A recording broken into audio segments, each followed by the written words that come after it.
Nisan ve Mayıs ayları, çünkü günlerin uzun olması ve nispeten ılıman hava koşulları en elverişlisidir. Kuzeydoğu Sibirya'da açık hava çalışmaları ve seyahat için aylarca ve şu şekilde şirketin gemilerinin Giziga'ya varması beklenemezdi. Haziran başından önce, binbaşı Abaza aradaki zamanın çoğunda biraz toparlandığı anda, bu yüzden, yolculuğunun yorgunluğundan dolayı Bush ile başladı. Macri ve Rus valisi, ana disk için orada 50 ya da 60 yerli işçi çalıştırın ve hemen başlayın. İstasyon binalarının inşası ve kesim ve dağıtımı ana DYR nehri boyunca direkler. Bu amaçla kendi çabalarım, çünkü ana disk halkının tembelliği başarısız olmuştu. Ama sivil yönetimin etkisi ve işbirliğiyle otorite, belki bir şeyler yapılabilir. Binbaşı Abaza Mayıs ayında en son kış yolundan döndü. Onun sefer tamamen başarılı olmuştu. Bay Bush göreve alınmıştı. Penjina'dan Bering Boğazı'na kadar kuzey bölgesinin komutasını ve Macri, Harder ve Smith ile birlikte Anadirk'te bırakılmıştı yaz için. Ana DYR nehri açılır açılmaz, bu parti kanolarla ağzına indirmesi ve orada beklemesi emredildi. Şirketin gemilerinden birinin San Francisco'dan gelişi, takviye ve malzeme. Bu arada 50 yerli işçi Anadisk, Osoin ve Pokorikov'tan işe alınmış ve yerleştirilmişti. Onların berhiz edilmesi ve buzun o zamana kadar olması umuluyordu. Nehirden 6 ya da 8 karakol binası hazırlanacaktı ve birkaç bin direk kesilmiş, sallara dağıtılmaya hazır Anadisk yerleşimleri ile Pasifik kıyısı arasında. Böyle sınırlı sayıda ile başarılabilir olan her şeyi başardı. Elindeki araç ve güçle binbaşı Abaza Giziga'ya döndü. Amerika'dan vaat edilen gemilerin insanlarla gelişini beklemek, eserin yürütülmesi için malzeme. Köpek kızağı yolculuğu sezonu artık sona ermişti ve ülke olarak başka iç taşıma aracı olmadığı için yapamazdık. Daha fazla iş yapmayı veya daha fazla iletişim kurmayı bekleyin. Anadisk ve Okotsk'taki dış partilerimiz, Okotsk gelişine kadar gemimiz. Bu yüzden kendimize küçük bir kütük ev kiraladık. Giziga Nehri'nin vadisi üzerine bakan bir yer, onu şu şekilde sunmuştur: birkaç sade ahşap sandalye ve masa ile mümkün olduğunca rahat, haritalarımızı kaba kütük duvarlara astık, sergiledik. 2 kitaplık küçük bir kütüphane, Shakespeare ve Yeni Ahit, bir köşede mümkün olduğunca avantajlı ve en az bir köşeye hazırlıklı lüks. Bir ay boyunca tembellik. Şimdi Haziran'dı. Kar etkisi altında hızla kayboluyordu. Uzun süredir devam eden sıcak güneş ışığından, nehirdeki buz ise ayrılığın kesin işaretleri, çıplak zemin parçaları ortaya çıktı. Güneşli tepe yamaçları boyunca burada orada ve her şey önceden haberlendeydi. Kısa ama sıcak Arktik yazının hızlı yaklaşması. Çoğu zaman kış Kuzeydoğu Sibirya'nın bazı kısımları Mayıs ve yaz aylarında parçalanmaya başlar. Geri çekilen adımlarıyla hızlı adımlarla ilerler, örtür hemen otlar ve çiçeklerle birlikte toprağı geri aldı. Kışın eriyen kar yığınları. Kar neredeyse hiç yerden kalkmıyor. Yaban mersini ve yıldız çiçeğinin narin mum gibi yapraklarının önünde ve büyük karlı Labrador çayı kümeleri yosunlu suyu beyazlatmaya başlar. Ovalar, huşlar, söğütler ve kızılaklar aniden yapraklara dönüştü. Nehir kıyıları yumuşak bir çimenle yeşilleşiyor ve sıcak bir halı hava tüm gün vahşi kuğuların trompet gibi çığlıklarıyla dolup taşır ve kazlar denizden büyük üçgen sürüler halinde gelirler ve kuzeye doğru yüksekten geçiyor. 3 hafta sonra doğanın giysilerine koyduğu son karın kayboluşu, yaz ortası ve neredeyse sürekli güneş ışığına sevinir. Uzun bir şey yok, ıslak, kalıcı bahar, tomurcukların ve yaprakların yavaş yavaş açılması yok, bir tane bizim gibi. Buzlu zincirlerle tutulan bitki örtüsü 8 uzun ay boyunca, bağları aniden kopuyor ve büyük bir karşı konulmaz süpürme dünyayı fırtına gibi sarar. Artık hiç yok gece, bir gün neredeyse fark edilmeden diğerine karışır. Sadece bir kısa bir alacakaranlık aralığı, tüm serinlik ve huzura sahip karanlığı olmayan gece. Açık pencerenizin yanında oturup okuyabilirsiniz. Saat 12'ye kadar, çiçeklerin kokusunu çekerek serin gece rüzgarında size sunuluyor, mırıltıları dinliyor ve aşağıdaki vadide nehrin akıntısı ve gizli güneş, yukarı doğru süzülen pembe ışık seliyle mor dağların arkasından kuzeye. Gündüz vakti ama yine de tüm doğa uyuyor ve garip ve gizemli bir sessizlik, böyle bir güneş tutulması, gökyüzü ve yeryüzü sarıyor. Hatta sesini bile duyabilirsiniz. 10 mil uzaktaki kayalık kıyıda hafif dalga uğultusu. Ara sıra nehir kıyısındaki kızıl ağaç çalılıklarında saklanan bir şarkı serçesi rüya görüyor sabah olduğunu ve hızlı, bilinçsizce bir cırtlama çıkardığını melodi. Ama uyandığında aniden duruyor ve birkaç kez söylüyor, şaşkınlık, sesleri, sabah mı yoksa sabah mı olduğundan tam emin değilmiş gibi sadece dün akşam ve şarkı söylemesi mi yoksa tekrar uyuması mı gerektiği mi diye düşünmüştü. Sonunda ikinci yolu seçiyor gibi görünüyor ve her şey öyle oluyor yine sessiz, sadece kayalık yatağındaki nehrin uğultusu ve uzak denizin hafif kükremesi.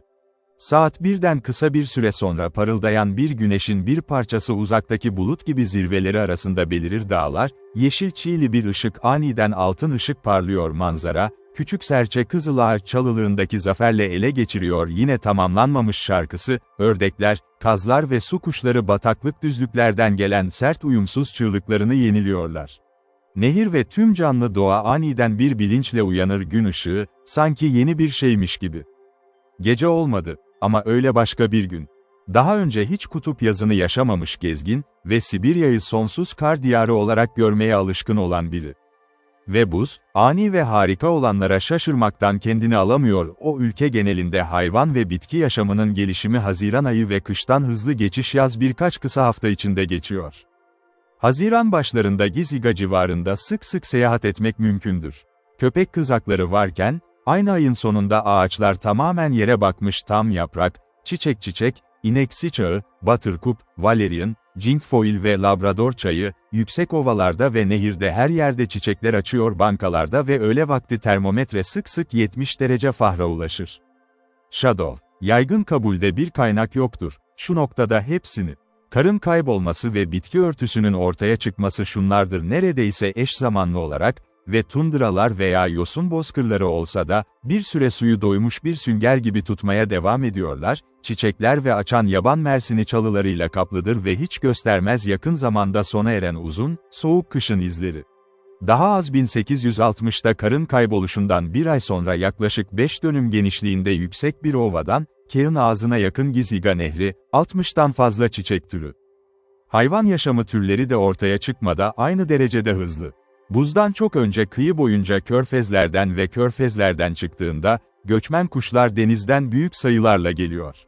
Sayısız tür ördekler, kazlar ve kuğular, birçoğu Amerikalılar tarafından bilinmiyor ornitolog, vadilerdeki her küçük su havuzunda sürüsü ve alt ovalarda, martılar, balık şahinleri ve kartallar, devam edin sayısız nehirlerin ağzında sürekli çığlıklar ve kayalık ve dik deniz kıyısı kelimenin tam anlamıyla sayısız kalayla dolu milyonlarca kırmızı gagalı pufin veya deniz papağanı, yuvalarını inşa eden en erişilmez kayalıkların çatlaklarında ve kenarlarında ve bir tabancanın bulutlar arasında uçup gittiği sesiyle, bu bulutlar oldukça karartıyor hava.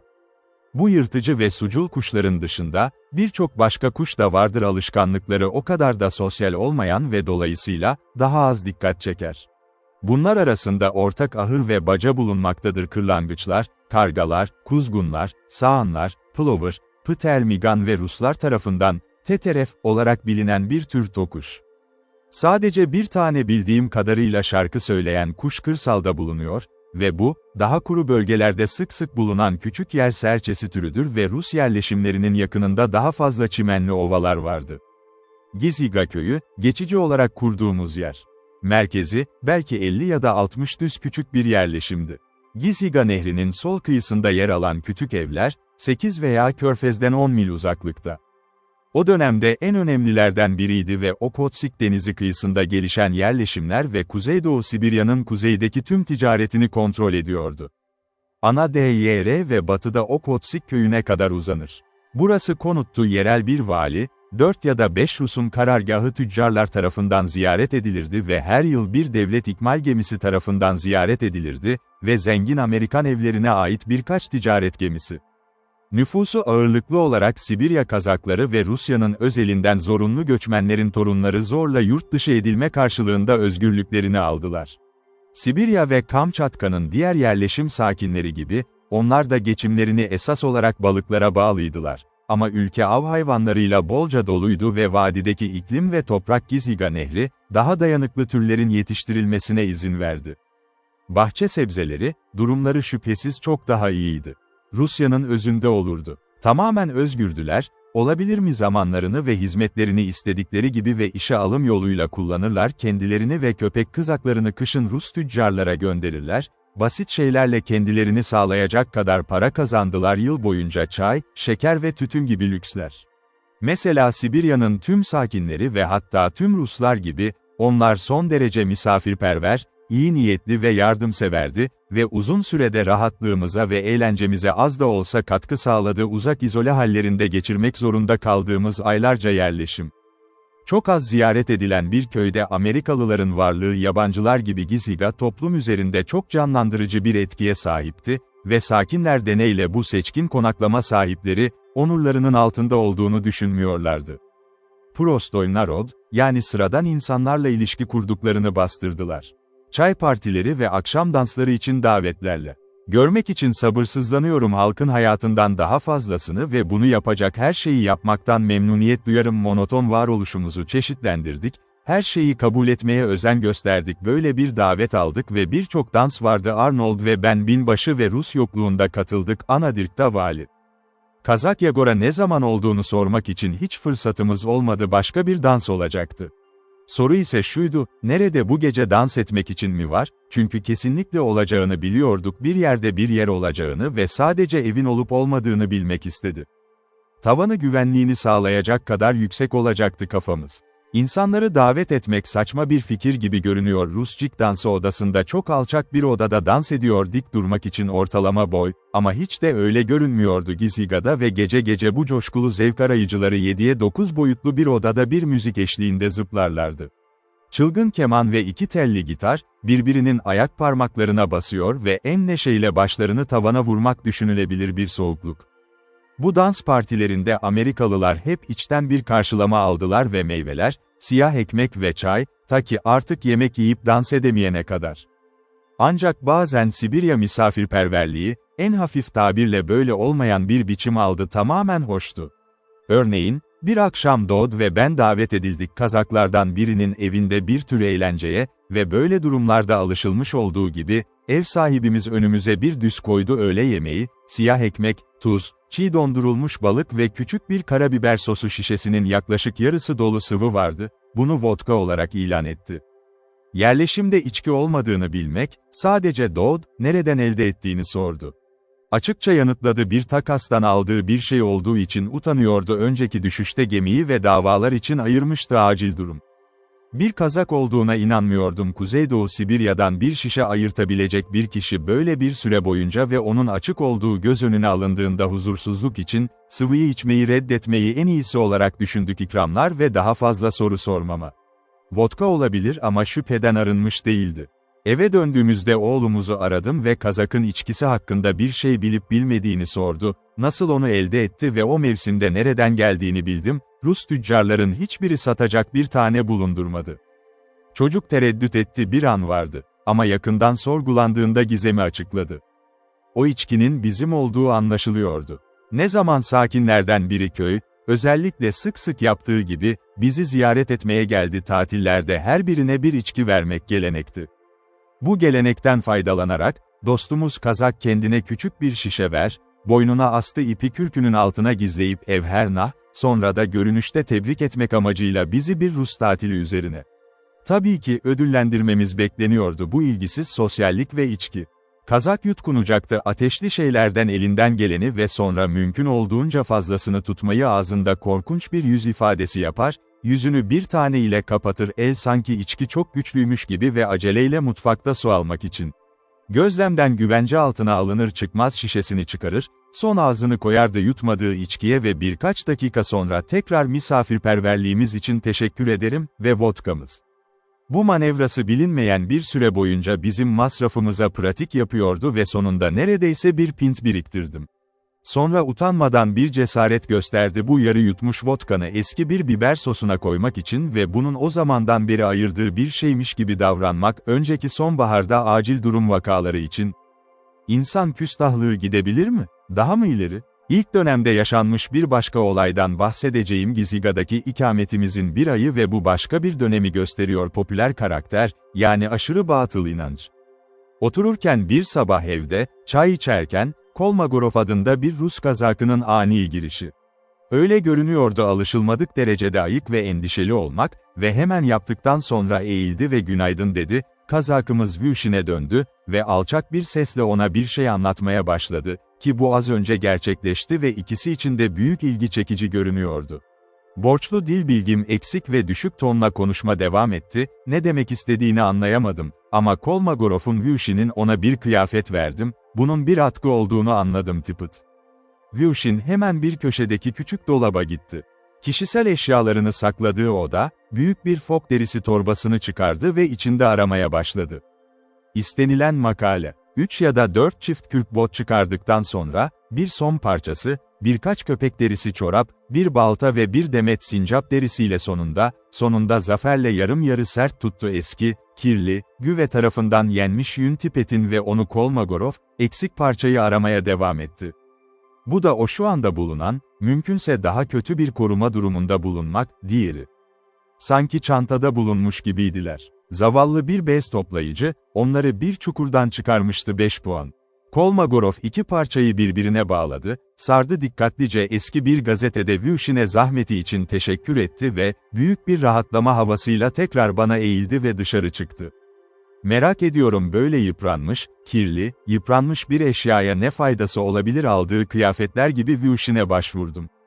Gizemin çözümü. O tippeti ne için istedi, sordum, bu iyi değil her şey. Biliyorum, diye yanıtladı Vyushin, bu berbat bir eski şey, ama var köyde başka biri yok ve kızı, Anadirski-Bol'a sahip, anadisk hastalığı. Anadirski-Bol, şaşkınlıkla tekrar ettim, hiç duymamıştım söz konusu hastalık, Anadirski-Bol'un bir eski tipet mi? Bak, kızı bir tipet istedi ve öyle anadisk hastalığı, ona bir tane almak zorundalar. Hiçbir şey yapmaz eski olması konusunda fark var. Bu bana çok ilginç bir açıklamanın çok özgün bir açıklaması gibi geldi performansını sorgulamaya başladım ve Vyushin'i daha yakından sordum bu tuhaf hastalığın doğası ve yaşlı bir hastalığın nasıl güve yemiş tipet rahatlama sağlayabilirdi. Bilgiler kısaca şu şekilde toplandı, Anadirski-Bol, böyle adlandırılan anadirkte ortaya çıkmış olup, tuhaf bir hastalık türüydü. Uzun süredir modern ruhani, transa çok benziyordu. Kuzeydoğu Sibirya'da hüküm sürdü ve tüm olağanlara meydan okudu tedaviler ve tüm yaygın tedavi yöntemleri. Saldırıya uğrayan kişiler genellikle kadınlardan oluşan, çevresindeki herkesin bilincini kaybetti şeyler, aniden dilleri konuşma yeteneği kazandılar özellikle Yakutça dilini hiç duymamışlardı ve yetenekliydiler geçici olarak bir tür ikinci görüş veya aydın görü ile bu da mümkün olan göremedikleri ve asla göremedikleri nesneleri doğru şekilde tanımlamaları için görmüştü. Bu durumdayken sık sık biraz isterlerdi özel bir şey, kimin görünüşü ve tam konumu olacaklardı anlatır ve onlara getirilmezse gidecekler kasılmalara girerek, Yakut dilinde şarkı söyleyerek, garip çığlıklar çıkarır ve genel olarak deli gibi davranırlar. Hiçbir şey susamazdı talebindeki makale ortaya çıkana kadar bu çalışmaları yaptı. Böylece Kolmogorov'un kızı zorunlu olarak yün tipet talep etmişti ve zavallı Kazak'ın evinde böyle bir şey olmadığı için, o köyde bir tane bulmak için yola çıkmıştı. Bunların hepsi Vyushin'in bana verebileceği bilgiler. Böyle birini hiç görmemişti kendisi de ele geçirmiş kişileri ve hastalığı sadece diğerleri, ama Giziga Kazaklarının reisi Padri'nin olduğunu söyledi, kesinlikle bana her şeyi anlatabilirdi, tıpkı kızı gibi. Benzer şekilde etkilenmişti. Cahil köylüler arasında Kuzeydoğu Sibirya'ya çok benzeyen bir hastalık modern spiritüalizm olgusunu araştırmaya karar verdim konuyla mümkün olduğunca ilerledi ve binbaşı içeri girer girmez, Padri'ni çağırması için onu ikna ettim. Kazakların şefi, bir basit, dürüst yaşlı bir adam, şüphelenmesi imkansız kasıtlı aldatma, Vyushin'in bana anlattıklarının hepsini doğruladı ve bize birçok ek detay verdi. Sık sık kızının bu dillerden birinde Yakut dilinde konuştuğunu duydu trans halindeydi ve hatta yaşanan olanları anlattığını bile biliyordu birkaç yüz mil mesafede. Binbaşı bunu nasıl bildiğini sordu. Kızının konuştuğu dilin Yakut dili olduğunu söyledi. Dedi ki bunun böyle olduğunu kesin olarak bilmiyordum, ama ne Rusça ne de Korak, ne de aşina olduğu başka bir ana dili yoktu ve Yakut'a çok benziyordu. Ne yapıldığını sordum, ihtimalim hasta bir kişi elde edilmesi imkansız olan bir eşya talep etti. Pader'in, böyle bir durumu hiç duymadığını söyledi. Eğer sorulan makale nadir bir makaleydi, kız her zaman nerede olduğunu belirtirdi bulunabiliyordu, sık sık en ince ayrıntıyla anlatılırdı bildiği kadarıyla onun hiç görmediği şeyler. Bir keresinde, kızının belirli bir benekli köpek istediğini ve onun da olduğunu söyledi, takımında sürmeye alışkındı. Köpek odaya getirildi ve kız hemen sessizleşti. Ama o zamandan itibaren köpeğin kendisi o kadar vahşi ve huzursuz oldu ki neredeyse kontrol edilemez hale geldi ve o sonunda onu öldürmek zorunda kaldı. Ve tüm bunlara inanıyor musun? Binbaşı sabırsızca araya girdi, Pader'in bir an tereddüt etti. Tanrı'ya ve kurtarıcımız İsa Mesih'e inanıyorum, diye yanıtladı kazak. Kendini dindarca haç açarken, sorun değil, öyle de olmalısın, diye katıldı binbaşı, ama bu, Anadirski Bol ile hiçbir ilgisi yok. Gerçekten öyle misin? Bu kadınların Yakut dilinde konuştuğuna inanırlar, ki bu dilde hiç duymadılar ve hiç görmedikleri şeyleri anlattılar. İllüstrasyon, TONGILARUZERINDERENGEY yumuşak G arkasında kamplarını. TAŞİYOR Amerikan Doğa Tarihi Müzesi'nde fotoğraf. Pader'in omuzlarını ifade dolu bir şekilde silkti ve inandığını söyledi gördükleri. Sonra bize daha da ve daha fazla bağ kurmaya başladı. Hastalığın belirtileri hakkında inanılmaz ayrıntılar ve saldırıya uğrayan kişilerde geliştirdiği gizemli güçler, ifadelerini kendi davasına atıfta bulunarak açıklama yaptı kızı. Açıkça gerçekliğe kesinlikle inanıyordu. Hastalık olarak bu olguyu hangi ajansa atfettiğini söylemedi. İkinci görüş ve garip dilleri konuşma yeteneği en dikkat çekici belirtileri. Gündüzleri İsprevnik ya da Ruslara ziyarete geldik. Vali ve sohbet sırasında, Anadirski Bol'dan bahsetti ve Pader'inden duyduğumuz bazı hikayeleri anlattı.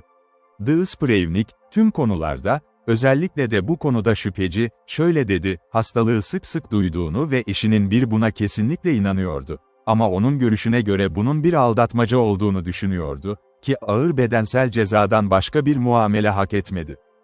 The Rus köylülerinin çok batıl inançlı olduğunu ve inanacaklarını söyledi. Neredeyse her şeye ve, Anadirski Bol, kısmen bir yanılsamadır ve kısmen kadınların erkek akrabalarına uyguladığı bir dayatma, bencil bir amacı ilerletmek için. Yeni bir başlık isteyen bir kadın ve sıradan bir takılma yöntemiyle elde edemeyenler ise buldu derner resort olarak trans haline girmek için çok uygun ve fizyolojik bir gereklilik olarak bir başlık talep eder. Koca hala inatçı kaldı, birkaç iyi yapılmış sarsıntı ve bir iki şarkı sözde Yakut dilinde genellikle onu getirecek kadar yetiyordu şartlara varmak. Daha sonra, bir Rus tüccarın eşi hakkında bir örnek anlattı, Anadirski Bol, tarafından saldırıya uğradı ve aslında bir kış yaptı. Giziga'dan Yams'a 300 verst mesafede bir yolculuk, bir araç temin etmek için istediği ipek elbise ve başka yerde bulunamayacağı alındı. Elbette kadınlar her zaman makale istemez, belki de sağlıklı bir durumda olmaları gerekiyor. Eğer varsa, kısa sürede yanıltıcı kocalarının, babalarının şüphelerini uyandıracaktı ve kardeşlerle birlikte, rahatsız edici sorulamalara, hatta daha fazlasına yol açtı. Gizemli hastalığın karakteri üzerine tatsız bir deney. Bunu önlemek ve erkekleri gerçek doğaya karşı kör etmek için aldatmaca, kadınlar sık sık köpekler, kızaklar, baltalar ve benzeri şeyler istiyorlar. Benzer eşyalar var ki bunları mümkün olarak kullanamazlar ve bu nedenle güvenilir erkek akrabalarını taleplerinin sadece hastalıklı kaprislerle yönetilir ve belirli bir amacı yoktur. Isprevnik'in sunduğu rasyonalist açıklama buydu. Anadirski Bol, olarak bilinen tuhaf bir yanılsama ve her ne kadar savunsa da kadınların daha fazla inceliği ve daha fazla inandırıcı erkeklerin her iki cinsiyetten de yapabileceğini düşündüğüm kadarını görebiliyordum. Açıklamanın makul olduğunu kabul etmek ve açıklamayı kabul etmek çoğu fenomen için tatmin edici bir şekilde. Bu olağanüstü kadınsı strateji parçası göz önüne alındığında, Amerika'daki güçlü iradeli kadınlar, Sibiryalı kız kardeşlerinin bunu kabul etmelidir haklarını elde etmekte ve toz atmada daha fazla yaratıcılık göstermek. Lordlarının ve efendilerinin gözleri, şimdiye kadar herkesin sergilemediği kadar Hristiyanlık dünyasında kadın hakları dernekleri. Hayali bir icat etmek. Böyle tuhaf semptomlara sahip hastalık, onun bir ülkede salgın olarak ortaya çıkar ve bunu açmak için bir kol olarak kullanır. Erkeksi cüzdanlar ve kadınsı ihtiyaçları en iyisidir. Kadının sanatının erkeğin aptallığına karşı ulaştığı zafer. Isprevnik'in ifşasının Doğu üzerindeki etkisi çok belirgin oldu. Anadirski'nin önleyici belirtilerini hissettiğini ilan etti. Bol, diye başladı ve kurbanı olmaya mahkum olduğundan emindi. Sinsi hastalık. Bu nedenle binbaşıdan Anna'nın kağızında olmamasını istedi. Bir gün eve gelip onu güçlü bulup bulmaması gerekmez diye şaşırdı. Kasılmalar, Yakut dilinde, Yankee Doodle şarkısını söylemek ve geriye dönük maaşını talep ediyor. Binbaşı ona, böyle bir durumda olduğunu temin etti. Umutsuz bir acil durum, İsprevnik'in uygulamaya zorlanması gerekir, yani çıplak sırta 20 kırbaç vurmak gibi bir çözüm ve ona sarsıntılarını Sibirya bölümü maliyesine erteledi, taleplerini karşılayacak durumda olmalı. Haziran ayının başlarında Giziga'daki hayatımız çok kararlıydı. Önceki 6 ayın deneyimine göre bir gelişme. Hava genellikle sıcak ve hoştu, tepeler ve vadiler yeşil, bol bitki örtüsüyle örtülmüş, gün ışığı sonsuza dek olmuştu ve biz yapacak hiçbir şeyim yoktu. Sadece avın peşinde ülkede dolaşıyordu. Ara sıra nehir ağzına kadar gidip gemi aramak için ve zamanı geçirmek için her türlü eğlence planlayın. Geceler gündüzlerin en görkemli kısımlarıydı. Ama sürekli ışık, başta neredeyse olandan daha tuhaf geldi, kışın sonsuz karanlığı. Kendi kararlarımızı asla kendi kararımıza veremezdik. Bir gün bitip diğerinin başladığı ya da öyle bir gün olduğunda ya da o zaman tatmin yatma zamanı. Hazırlık yapmak saçma görünüyordu, güneş batmadan çekilmek, ama eğer yapmasak da, kesinlikle uyuyamadan önce tekrar kalkmak ve sonra yatakta yatmak da ilk başta hakkındaki gibi saçma görünüyordu yer. Sonunda sıkı ahşap döşerek konuyu ele aldık. Tüm pencerelerimizi panjurlar kapatır ve sonra içeride mumlar yakarak, inanmayan duyularımızı gece olduğuna ikna etmeyi başardı. Dışarıdaki güneş öyle parlaklığıyla parlıyordu.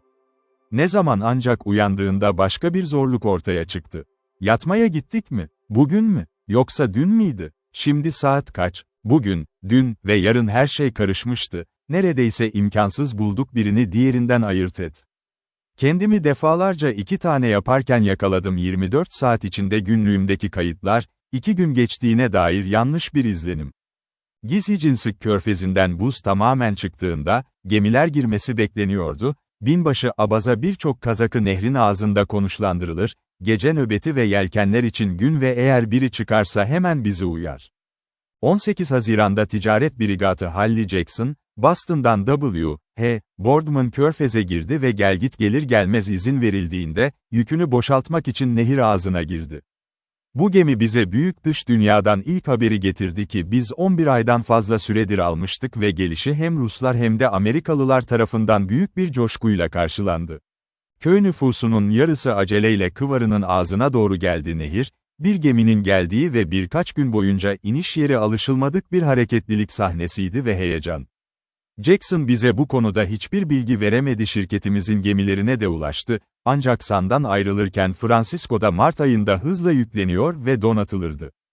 Deniz, ancak elimizde kalan tüm malzemeleri getirdi. Petropavlovk'ta önceki sonbaharda büyük bir çay yükü de vardı, Sibirya ticareti için şeker, tütün ve çeşitli malzemeler.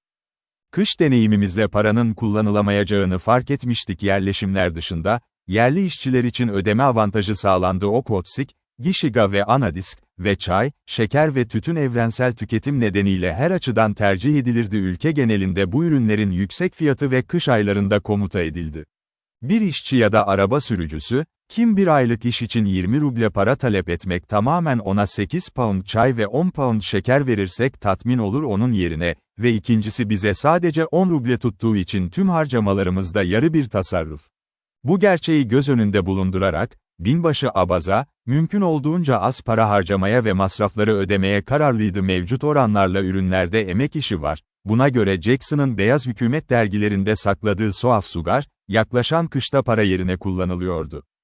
Jackson, Giziga'da bırakmayı planladığı tüm yükü boşalttı ve gelgit yeterince yüksek olduğunda, nehrin ağzındaki barı geçebildiği anda Petropavlovsk'a doğru yola çıktı ve bizi yine yalnız bıraktı. Jackson'ın ayrılmasından sonra geleceğe bakmaya başladık. Kendi gemilerimizin gelişini büyük heyecanla bekliyor ve Giziga'daki uzun hapislememizin sona ermesi. 8 ay göçebe kamp hayatı bize macera ve heyecan tadı vermişti ki bunu sadece sürekli seyahat tatmin edebiliyordu ve hemen ilk tembelliğin yeniliği geçtikten sonra zorunluluğumuzdan yorulmaya başladık. Hareketsizlik ve iş için sabırsızlanıyordu. Tüm fırsatları tüketmiştik. Giziga'nın eğlenceleri, getirilen tüm gazeteleri okuyordu. Jackson tarafından, içeriklerini en ince ayrıntılarıyla tartıştı, yerleşim yerinin çevresindeki her bir araziyi keşfetti ve zekamızın hayatını kaybetmek için tasarlayabileceği her şeyi denedi ama hiçbir şey olmadı. Günler sonsuz görünüyordu, uzun zamandır beklenen gemiler gelmedi ve sivrisinekler hayatımız bir yük. Yaklaşık 10 Temmuz civarında, sivrisinek, o lanet kuzey yazı, alt kısmın nemli yosunlarından yükselir, ova ve tiz boynuzunu sararak tüm canlıların doğasını fark eder, zaferle dirilişi ve müzikal sunma isteği eğlence insana ve hayvana son derece makul şartlarla sunuldu. İçinde 3 ya da 4 gün, hava sakin ve sıcak olursa, tüm atmosfer kelimenin tam anlamıyla sivrisinek bulutlarıyla dolacak ve o zaman 10 Ağustos'a kadar her canlıya zulüm yapıyorlar dinlenmeyen, acımayan kanlı bir hevesle. Kaçış imkansızdır ve savunma işe yaramazdır, mutsuzlarının peşinden giderler, her yerde kurbanlar var ve yorulmak bilmeyen azimleri her şeyi yeniyor, insan zekasının önüne atabileceği bir engel. Duman sıradan yoğunlukları küçümseyici bir kayıtsızlıkla ele alırlar, sivrisinek çubukları ya kaçıyorlar ya da saldırıyla taşımaktadırlar ve sadece kendini canlı gömmek canmen sonunda onların amansız mücadelesinden kaçmayı umabilir zulüm. Boşuna başımızın üzerine gazlı bez örtü taktık ve saklandık, kaliko pologs altında kendimizi de alıyoruz. Küçük saldırganlarımızın kalabalığı o kadar harikaydı ki, bazıları er ya da geç kesinlikle bir korumasız bir açıklık ve tam kendimizi en güvende hissettiğimiz anda aniden şaşırıp sığınağımızdan yeni bir ve beklenmedik saldırı. Sivrisinekler, biliyorum, popüler bir ortama girmez, Sibirya'nın dalgınlığı, ama hiçbir tropikal ülkede görmedim, Kuzeydoğu Sibirya'da olduğu gibi çok sayıda Temmuz ayı. Bazı yerlerde büyük yosun tundralarını tamamen yapıyorlar, yaşanmaz hale gelir ve rengeyiklerini bile sığınak aramaya zorlar. Dağların daha serin atmosferi, Rus yerleşimlerinde köpekleri ve sığırları işkence eder, ta ki sığırlar ise öfkeyle koşana kadar. Acı dolu mükemmel çılgınlık ve duracak bir yer için çaresizce savaşmak bir ateşin dumanı. Kuzeyde, Kolima yerleşimine kadar, Arktik Okyanusu kıyısında, yerliler hala sıcak ve hala zorlanır, hava koşulları, evlerini lekelerle çevrelemek, korumak için kendilerini ve evcil hayvanlarını bitmek bilmeyen zulümden, sivrisineklerden. Temmuz başında, Gizhiga'nın tüm sakinleri, hariç vali ve birkaç Rus tüccar, kışlık evlerini kapattı ve Letovislerine yani yazlık balıkçılık istasyonlarına taşındı. Nehir kıyılarında, somonun gelişini beklemek için. Bulunma terk edilmiş köy oldukça sıkıcı, Dodd, Robinson, Arnold ve ben ayrıldık nehrin ağzına kadar ve tekrar yerimizi aldık. Konaklama sırasında işgal ettiğimiz boş hükümet deposu Hallie Jackson. Hayatın monoton rahatsızlığı üzerinde uzun süre durmayacağım, önümüzdeki ay boyunca liderlik ettik. Hepsi 4 bölümden oluşabilir kelimeler, hareketsizlik, hayal kırıklığı, sivrisinekler ve sefalet. Arıyorum, tek görevimiz gemi olmaktı, sivrisineklerle savaşmak ise tek dikkat dağıtıcımızdı ve çünkü ilki hiç ortaya çıkmadı, ikincisi ise hiç kaybolmadı, her ikisi de mesleklerde aynı derecede kârsız ve tatmin edici değildi. 20 kez bir gün gazlı bez örtülerimizi taktık, kıyafetlerimizi bileklerimizden bağladık ve ayak bileklerini aldı ve yüksek bir uçurumun zirvesine zahmetle tırmandı. Gemileri arayın, ama günde 20 kez hayal kırıklığına düşerek geri döndük. Çıplak, neşesiz odalarımızı ve öfkeğimizi ayrım göze görünmeden dışarı attılar, ülkeye, şirkete, gemilere ve sivrisineklere karşı bir şeyler vardı. Yapabiliriz, büyük akıntıdan çıkmışız gibi hissediyoruz. İnsan işleri, sanki uzak yoğun dünyadaki yerlerimiz dolu, varlığımız unutulmuş gibi. Girişimizin baş mühendisi sadakatle şunu vaat etmişti adam, malzeme ve acil kovuşturma için malzeme taşıyan gemiler çalışmanın Gizhiga ve Ana Dyr nehrinin ağzında olması gerekir sezonun erken döneminde, buzun izin verdiği sürece, ama öyleydi, şimdi Ağustos olmuştu ve henüz ortaya çıkmamışlardı. Ya da kaybolmuş ya da tüm girişim terk edilmiş mi, sadece tahmin yürütebiliyorduk, ama hafta geçti, herhangi bir haber getirdiğimizde, yavaş yavaş tüm umudunu kaybettik ve tartışmaya başladık. Sibirya başkentine birinin gönderilmesi tavsiye edilir ve bu kişileri bilgilendirmek gerekir. Durumumuzu telgrafla paylaşıyoruz. Binbaşı Abazan'ın bu uzun süre boyunca bunu söylemesi haklıdır, yorgun aylarca bekledi, asla tamamen cesaretsizliğe teslim olmadı ya da şirketin azmından şüphe duymaya izin verdi, üstlendiği çalışmaları üstlenmişti. Gemiler gecikmiş olabilir ya da bazı talihsizliklerle karşılaştılar ama bunun mümkün olduğunu düşünmedi. Çalışma bırakılmıştı ve yaz boyunca devam etti. Başka bir kış seferi için elinden geldiğince hazırlık yapıyordu. Ağustos başında, Dodd ve ben, asla aramayan gemileri aramaktan yorulduk, geldi ve asla gelmeyeceğine kesinlikle inandığımız bir şey yürüyerek döndü, yerleşime gitmekte. Arnold ve Robinson nöbeti sürdürmek zorunda kaldı nehrin ağzında. 14'ünün öğleden sonra, meşgulken önceki kışın keşiflerini göstermek için haritalar çiziyor, Kazak hizmetkarımız nefessiz bir şekilde öfkeyle eve koştu, acele ve heyecanla, Poşka.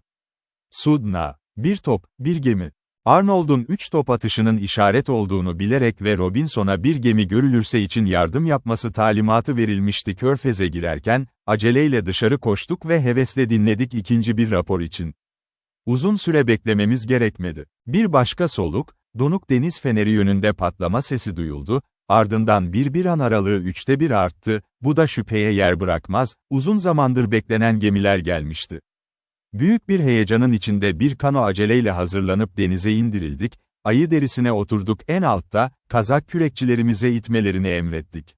Hızlı inişimizde geçtiğimiz her letoy veya balıkçılık istasyonunda nehir boyunca bağırışlarla çağrıldık. Sudnat Sudna, gemi, gemi ve sonuncusunda, Volinkina, Volin, Kina, burada bir an durduk ve adamlarımızı dinlendirdik. Geminin şimdi tepelerden açıkça görülebiliyordu ve bir yakında demirlemişti. Matuga, Mat, Ooga olarak bilinen ada, yaklaşık 12 mil uzaklıkta nehrin ağzından. Yanlış alarm olmadığından emin olduktan sonra, biz 2 katına çıkarılmış hızla ilerledi ve 15 dakika içinde daha bir tane daha indi. Körfezin başı. Arnold ve Robinson, Rus pilotla birlikte, Keryov ise zaten hükümetteki gemiye gitmişti. Balina teknesi, böylece yapacak bir şeyimiz kalmadı, sadece tırmanmak. Deniz feneri zirvesi blöf ve dönüşlerini sabırsızlıkla izliyor. Öğleden sonra geç saatlerde, bir geminin sinyali göründü, verildi ve nehrin ağzına vardığımızda artık neredeyse gün batımına yakın. Gemi ise, iyi bir havlama şeklindeydi ve sessizce körfezin ortasına yakın, yaklaşık 12 mil uzaklıkta, demirle, zirvesinde dalgalanan küçük bir Amerikan bayrağı. Hükümeti görebiliyorduk. Balina teknesi arkadan çekiliyordu ve Arnold ile Robinson'un da öyle olması gerektiğini biliyordu gemide, ama geminin tekneleri hala davitlerde asılı duruyordu ve hayır, karaya çıkmak için hazırlıklar yapılıyor gibi görünüyordu. Rus vali, yerleşimden ayrılırken bize söz verdirmişti ki, eğer bildirilen gemi bir gerçeklik çıktı, bir yanılsama değil, biz 3 silah daha ateşle. Sık sık yaşanan hayal kırıklıkları ona şu şeyleri öğretmişti: gemilerin gelişiyle ilgili insan tanıklığının hatalılığı, özel limana gitmeyi önermedi ve sızdıran bir kanoda deniz feneri, başka istihbarat tam anlamıyla gerçekleşmezse bunu haklı çıkar. Artık bu konuda şüphe kalmadığı için, biz eski paslı topu bir kez daha doldurdum, ıslak çimenlerle doldurdum sesini güçlendirmek için ve istenen sinyalleri verdi. Bu işaretler yankılandı, kıyı boyunca her kayalık burundan ardışık kazalar ve denizde hafif bir mırıltı eşliğinde öldü. 1 saat içinde vali ortaya çıktı ve kararmaya başlamıştı. Hepimiz bir kez daha zirveye tırmandık, gemiye son bir bakış atmak için. Uçurum görünüşten uzak. Gemide herhangi bir faaliyet belirtimi yoktu ve saatin geç olması Arnold ve Robinson'un bunu yapmasını imkansız kılıyordu. Sabahtan önce dön. Bu yüzden boş hükümete geri döndük. House ya da kazarm ile gecenin yarısını boşuna varsayımlarda geçirdi. Geminin geç kalmasının nedeni ve geminin doğası hakkında haber getireceği bir haber. Sabah alacakaranlığında Dodd ve ben tekrar blöfün tepesi, gerçek gözlemle kendimizi emin etmek için gemi, Flying Dutchman gibi siper altında ortadan kaybolmamıştı. Karanlık ve bizi başka bir hayal kırıklığı için yas tutmaya bıraktı. Vardı, korku için pek bir yer yok. Sadece havlama hala yerinde değildi, daha önce işgal ettiği bir yer, fakat başka bir varış vardı gece boyunca.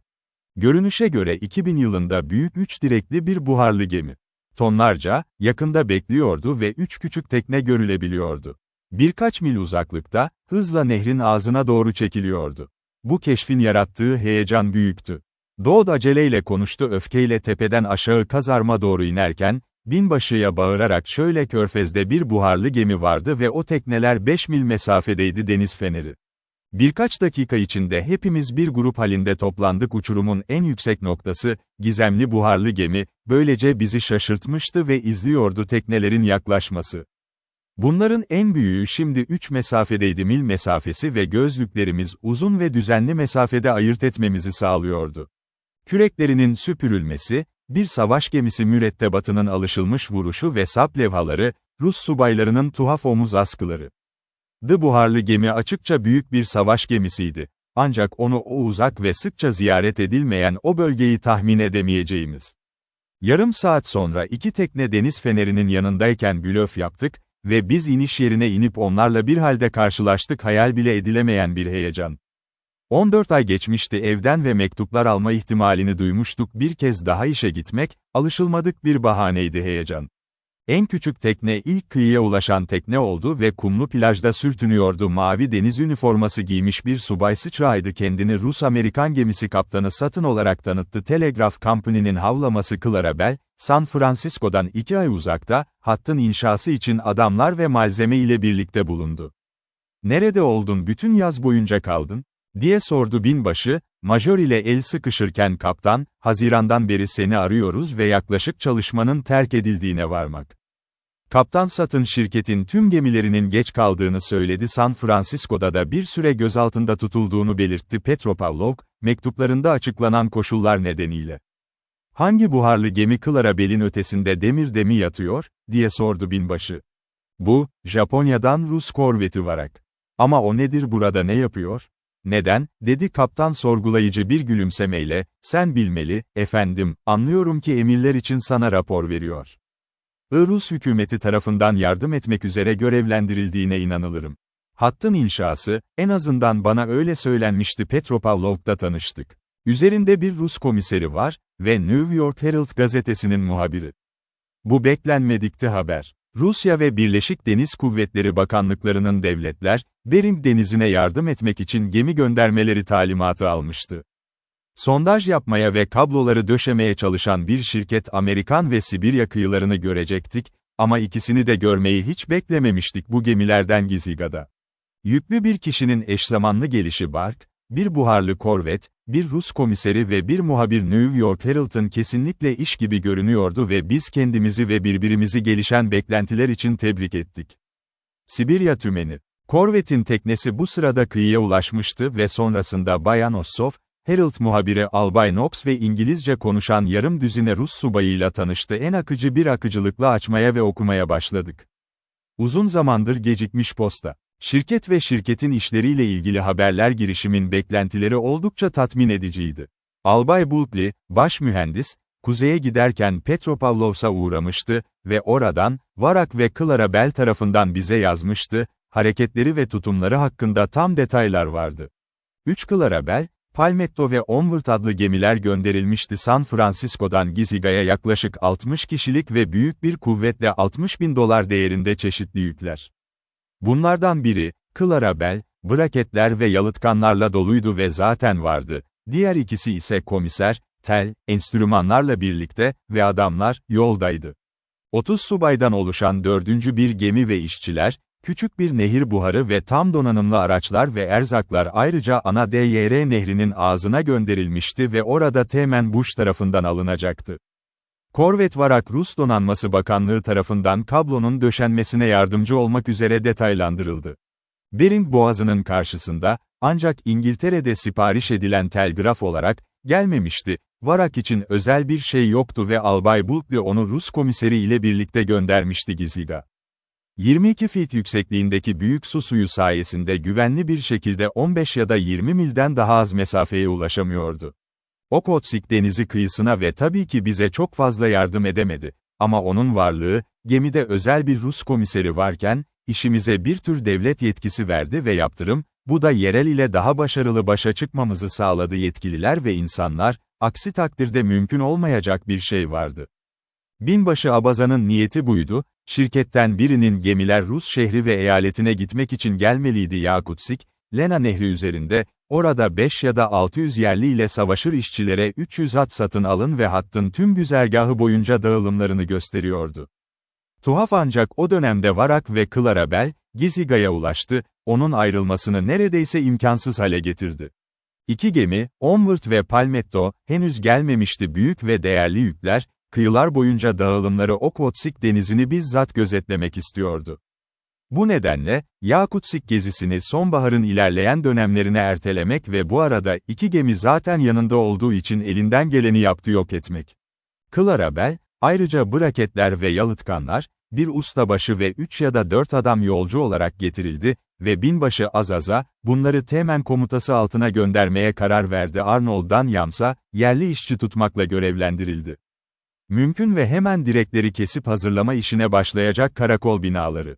Varag'ı da stoklarla birlikte göndermeyi önerdi ve neredeyse 5 yıl önce Okotsk'ta yalnız yaşayan Mahud'a gönderilir aylarca habersiz, para ya da erzak olmadan ve kimlerin olduğu tahmin ediliyordu neredeyse morali bozulmuş olmalı. Varag'ın ayrılışından bir gün önce, hepimiz davet edilmiştik sosyal ve sıcak kalpli subaylarını son bir ücretsiz yemeğe davet etti ve her ne kadar kıtlığımızla yapamamıştık ve yapamamamız gerekirdi bu tür ilgileri karşılık vermek için hiç tereddüt etmedik daveti kabul etmek ve bir kez daha zevkleri tatmak medeni bir hayat. Varag'ın neredeyse tüm subayları, yaklaşık 30 yaşında, Number, İngilizce konuşurdu, gemi lüks donanımlıydı, ey güzel bir askeri orkestra bizi, Hail, Columbia, ile karşıladı gemide yer aldı ve Marta, Traviata ve Der şarkılarından seçmeler çaldı. Freischütz ve yemek yerken her şey bizim Varag ziyareti, Sibirya deneyimimizde parlak bir nokta. Ertesi sabah saat 10'da Clara'ya döndük Bell, korvetin küçük teknelerinden birinde hareket etti ve korvet yola çıktı yavaşça denize açılırken, subayları şapkalarını sallıyordu çeyrek güverte sessiz vedalaşırken ve grubu Pirates şarkısını çalıyordu koro, her zaman olduğum gibi mutlu ve kutsan, sanki bizim yalnız, neşesiz sürgün. Geri dönen kasvetli bir grup o öğleden sonra çıplak yerde rengeyi eti ve lahana ile akşam yemeğine kadar Giziga'daki hükümet deposunun terk edilmiş odaları. Fark ettik sonra, daha önce hiç olmamış gibi, Tanrı'nın ülke ve Kuzeydoğu Asya'daki varlığını belirtmiştir.